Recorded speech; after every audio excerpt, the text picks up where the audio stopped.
Hello guys and welcome back to my YouTube channel logical aspirant. And guys please like subscribe अगर आपको लगता है कि 1% की भी वैल्यू आपको इस चैनल से मिल रही है, या फिर आप मुझे कांटेक्ट कर सकते हैं। आप कमेंट कर सकते हैं। आपको जो भी लॉ का टॉपिक समझ में नहीं आ रहा है, मैं उस पर वीडियो बनाऊंगा। मैं आपको हेल्प करूंगा उस टॉपिक को समझने के लिए। तो आज गाइस हम बात करने वाले हैं सोशियोलॉजिकल स्कूल के बारे में। तो स्टार्ट करते हैं without wasting any further time. Sociological school का मतलब क्या है? यहाँ पे हम लॉ को स्टडी करते हैं in relation to society. Law का सोसाइटी पे क्या इफेक्ट है, या फिर सोसाइटी कैसे हेल्प करती है एवोल्यूशन या फॉर्मुलेशन या डेवलपमेंट ऑफ लॉ को। इसकी रिलेशनशिप सोशियोलॉजिकल स्कूल में बताई जाती है।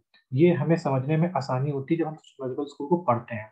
यहाँ पे जो फोकस होता है वो सोशल पर्पस पे होता है कि सोशल पर्पस क्या है, इंटरेस्ट क्या है as a community, as a society का, रैदर कि इंडिविजुअल क्या चाहता है, कि इंडिविजुअल के क्या राइट्स हैं। तो इतना सुनने और समझने के बाद, पढ़ने के बाद हम ये समझ सकते हैं कि सोशियोलॉजिकल स्कूल जो है वो एकदम उल्टी बात करता है, अपोजिट बात करता है एनालिटिकल स्कूल से। एनालिटिकल स्कूल में क्या होता था कि हम एक सुप्रीम कमांड से लॉ आता है, उस स्टेट के लिए लॉ आता है, स्टेट ही लॉ बनाता है, स्टेट में रहने वाले लोगों के लिए लॉ आता है। और वहां पे कहीं ना कहीं एक इंडिविजुअल राइट को, बेंथम की अगर आप थ्योरी पढ़ोगे यूटिलिटेरियन की, तो वहां इंडिविजुअल राइट को प्रेफरेंस मिलती है। लेकिन उसके उस सब कॉन्सेप्ट के एकदम अगेंस्ट में सोशियोलॉजिकल स्कूल की बात होती है। तो सोशियोलॉजिकल स्कूल का डेवलपमेंट हुआ क्यों, कैसे डेवलपमेंट हुआ, अगर ये हमें जानना है तो इसके तीन कारण है। पहली, कि उस टाइम पे जो लॉ चल रहे थे, उस जो लॉ प्रिवेल कर रहे थे उससे लोग खुश नहीं थे। दूसरा, लेजीज फेयर सोसाइटी का जो काउंटर रिएक्शन था कि आपने इंडिविजुअल को इतनी लिबर्टी, इतनी फ्रीडम दे दी कि उससे कलेक्टिव जो सोसाइटी है उसका प्रोग्रेस नहीं हो पा रहा था। ठीक है गाइस। और तीसरा, failure of analytical school. Analytical school के फेलियर के कारण ही सोशियोलॉजिकल स्कूल का कहीं ना कहीं और ग्रोथ हुआ और इसकी इंपॉर्टेंस अपने आप में बढ़ी। यहाँ पे सोशियोलॉजिकल स्कूल के जो जूरिस्ट हैं वो क्या करते हैं, वो लॉ को एज एन इंस्ट्रूमेंट टेस्ट करते हैं और in relation to social progress, कि लॉ से सोशल प्रोग्रेस कैसे हो रही है, इसको, इस रिलेशनशिप को वो पढ़ते हैं। और यही सब बताया गया है सोशियोलॉजिकल स्कूल में। अब हम बात करेंगे इस जो इम्पोर्टेंट जूरिस्ट है सोशियोलॉजिकल स्कूल, जब हम पढ़ रहे हैं जूरिस्प्रूडेंस में, तो हमको इम्पोर्टेंट जूरिस्ट के बारे में पता होना चाहिए। हम कहीं भी गलती से भी वो इम्पोर्टेंट जूरिस्ट को ना मिस करें कि जिन्होंने जो फंडामेंटल्स है इसके, जो पाइनियर है स्कूल के। सबसे पहले अगस्त काम्टे। अगस्त काम्टे जो थे, इन्होंने सबसे पहली बार टर्म दिया सोशियोलॉजी और साइंटिफिक पॉजिटिविज्म का। इनका कहना था कि जो सोसाइटी है इस लाइक का ऑर्गेनिज्म, ये एक ऑर्गेनिज्म टाइप का है, और इसकी प्रोग्रेस जो है ये साइंटिफिक प्रिंसिपल पे चलती है। एक सोसाइटी की प्रोग्रेस साइंटिफिक प्रिंसिपल पे चलती है, और ये एक ऑर्गेनिज्म की तरह है जहाँ पे वो खुद ही अपने आप धीरे धीरे धीरे धीरे प्रोग्रेस करता है, डेवलप होता है। अगले जो पाइनियर जूरिस्ट थे गाइस, वो थे हर्बर्ट स्पेंसर। हर्बर्ट स्पेंसर ने चार सोर्स दिए लॉ के। पहला, divine law having quasi religious sanction. दूसरा, injunction of a past leader. तीसरा, विल ऑफ रूलर। और fourth, collective opinion of society. इसके बाद गाइस हम लोग आते हैं आयरिंग पे। आयरिंग ने बोला law as means to an end. Law एक मीन, हमें अगर कोई चीज हासिल करनी है, पाना है, तो उसका लॉ एक साधन है। Law is a result of constant struggle. Constant struggle चलती रहती है समाज में, उससे ही लॉ बनता है। Law is to serve a social purpose. एक सोशल पर्पस सर्व करना चाहिए लॉ को। Law alone is not means to control the society. Society को कंट्रोल करने के लिए सिर्फ एक लॉ ही पर्याप्त नहीं है। मतलब यहाँ पे हमें ये देखने को मिलता है कि जो जूरिस्ट है यहाँ पे, उन्होंने लॉ से ज्यादा बड़ा तवज्जो सोसाइटी को दिया। उसके बाद गए आते हैं फ्रीडमैन पे। फ्रीडमैन ने कॉन्सेप्ट दिया सोशल यूटिलिटेरियन। अब हमने एनालिटिकल स्कूल में पढ़ा था कि बेंथम ने यूटिलिटेरियन थ्योरी के बारे में बताया, लेकिन सोशल यूटिलिटेरिज्म के बारे में किसने बोला? तो फ्रीडमैन ने बोला गाइस। और फ्रीडमैन को ही father of modern sociological jurisprudence कहते हैं। याद रखना गाइस, सब क्वेश्चन एग्जाम में आ सकते हैं, ये एमसीक्यूज क्वेश्चंस होते हैं। और फ्रीडमैन के हिसाब से law has to coercive character. लॉ का जो करेक्टर होता है वो कोरेसिव नेचर का होता है। दूसरा, it has only relative value, उसकी वैल्यू रिलेटिव होती है। और तीसरा, it has to be evaluated in social context. मतलब लॉ कितना अच्छा है, कितना इफेक्टिव है, ये हमें सोशल कॉन्टेक्स्ट में, समाज में चीजें हो रही हैं, जो चल रही हैं, कैसे रेगुलेटरी, उसको देख के पता लगाना पड़ेगा। जो क्रिटिक थे स्कूल के, उन्होंने ये भी बोला कि यहाँ पे कहीं ना कहीं विल को ज्यादा तवज्जो दिया गया पर्पस से। उसके बाद एलरिच। एलरिच ने कॉन्सेप्ट दिया लिविंग लॉ का। लिविंग लॉ का कॉन्सेप्ट किसने दिया? एलरिच ने। ये बहुत फेमस क्वेश्चन है गाइस, इस पर ध्यान देना। फिर आते हैं डुगोइट। डुगोइट ने सोशल सॉलिटरी कॉन्सेप्ट दिया। सोशल सॉलिटरी मतलब डिवीजन ऑफ लेबर। तो ये कॉन्सेप्ट किसने किसने दिया है? तो डुबॉइट ने दिया है। डुबॉइट जो थे वो दुर्खीम के काम से बहुत इंस्पायर्ड थे, और दुर्खीम ने division of labour and society एक बुक लिखी है।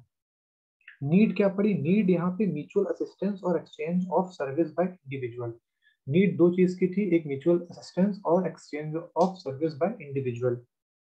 जस्टिस का मतलब यहाँ पे बताया कि fulfilment of social needs and obligation, मतलब इन जो डुबॉइट है, जो ये जूरिस्ट है या फिर सोशियोलॉजिकल स्कूल का जो कहीं ना कहीं आप कहो कि इनर प्रिंसिपल है, वो ये कहते हैं कि जस्टिस अगर समाज में हमें देखना है तो सोशल नीड और ऑब्लिगेशन की फुलफिलमेंट के हिसाब से हमें देखना पड़ेगा, ना कि आप सैंक्शन दे रहे हो, आप कमांड दे रहे हो। ठीक है, वो जस्टिस नहीं होता है सोशियोलॉजिकल स्कूल के हिसाब से। Reject the doctrine of state sovereignty, यहाँ पे डुबोइट ने साफ साफ स्टेट सॉवरेनिटी की जो डॉक्ट्राइन है उसको रिजेक्ट कर दिया। तो मतलब ये तो एकदम ही कॉन्ट्राडिक्टरी है एनालिटिकल स्कूल के।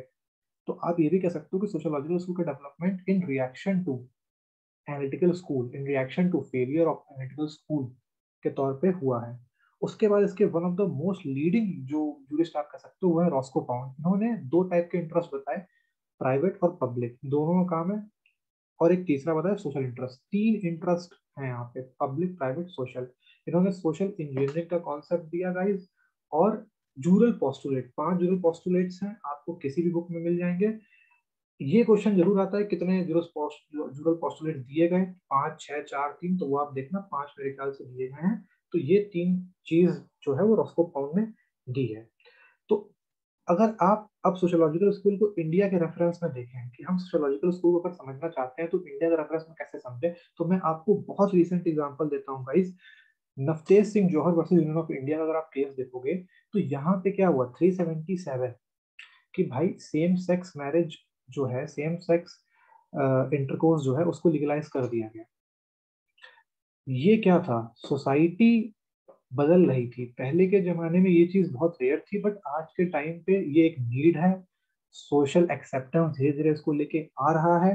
कहीं ना कहीं सोसाइटी में एक सर्टेन सेक्शन ऑफ पीपल इसको रिकॉग्नाइज किए, और उनके कंसिडरेशन में कोर्ट ने इस चीज को समझा और 377 को इसमें लीगलाइज किया, Navtej Singh Johar versus Union of India case में।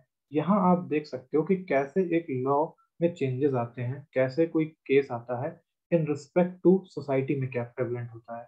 तो ये इस तरीके से आप समझ सकते हो। सती प्रथा, डाउरी, ये सब आप समझ सकते हो कि जो एक सोसाइटी में चीजें प्रेवलेंट है, चाहे वो अच्छी हो या बुरी हो, उनसे लॉ अफेक्ट होता है, उनसे लॉ बनता है, उन्हीं के लिए लॉ बनाया जाता है। तो इस तरीके से आप सोशियोलॉजिकल स्कूल को रिलेट कर सकते हो लॉ से और समझ सकते हो। आई होप कि आपको सोशियोलॉजिकल स्कूल समझ में आया हो। इन शॉर्ट मैं अगर आपको बताऊं तो सोशियोलॉजिकल स्कूल क्या करता है, वो लॉ को सोसाइटी के टर्म्स में इंटरप्रेट करता है कि सोसाइटी जो है उसमें लॉ का क्या यूटिलिटी है, कैसे एक लॉ सोसाइटी को रेगुलेट करता है, गवर्न करता है, और इन रिलेशन अपोजिटली सोसाइटी जो है कैसे लॉ को अफेक्ट करती है। सिंपल। इसके मेन जूरिस्ट में डुबॉइट, एल्ड्रिच, रॉस्को पाउंड, इयरिंग है। इंडियन कॉन्टेक्स्ट में 377 इसका परफेक्ट एग्जांपल है। आई होप कि आपको थोड़ी बहुत बेटर अंडरस्टैंडिंग हुई हो सोशियोलॉजिकल स्कूल की। और अगर आपको थोड़ा भी इसमें अगर अच्छा लगा हो, कुछ एक्स्ट्रा पता चला हो, कोई वैल्यू प्रोवाइड हुई हो, तो प्लीज लाइक, कमेंट, सब्सक्राइब करें guys. And at last, thank you for watching and listening.